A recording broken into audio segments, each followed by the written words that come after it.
তুই নাকি মা। হ্যালো সবাই, নমস্কার। তুল্যজলা চললো বলে আরেকটি শর্ট ভিডিওতে আপনাদের সবাইকে স্বাগত। তো আজকে যে জায়গাটির কথা বলবো সেটি হচ্ছে নিমতলা মহাশ্মশান অঞ্চলে একটি শতবর্ষ প্রাচীন কালী মন্দিরকে নিয়ে, শ্রী শ্রী মা আনন্দময়ী কালী মন্দির। এইখানে একটি রীতি প্রচলন আছে যে কোনো মৃতদেহ যখন নিমতলা মহাশ্মশানে দাহ করবার জন্য নিয়ে যাওয়া হয়, তখন এই মন্দিরের সামনে দাঁড় করিয়ে মায়ের চরণামৃত পান করানো হয় সব দেহকে। কারণ এটিতে মনে করা হয় যে যিনি মারা গেছেন তিনি তার মুক্তি লাভ করেন এবং তার আত্মার শান্তি কামনা হয়। এই মন্দিরের মায়ের বিগ্রহটি কষ্টি পাথরের এবং নিচে আছে পঞ্চমুণ্ডির আসন। শোনা যায় কোনো সাধক এই মন্দিরটি প্রতিষ্ঠা করেছিলেন।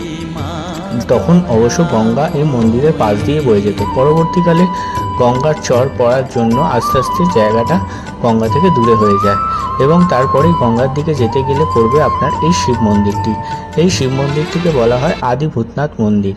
যদিও আরেকটি ভূতনাথ মন্দির খুবই প্রচলন আছে, যেটি একদম গঙ্গার ধারে এবং নিমতলা মহাশ্মশানের পাশেই, অথবা বলা যেতে পারে যেখানে রবীন্দ্রনাথের সমাধিক্ষেত্র আছে ঠিক তার পেছনে।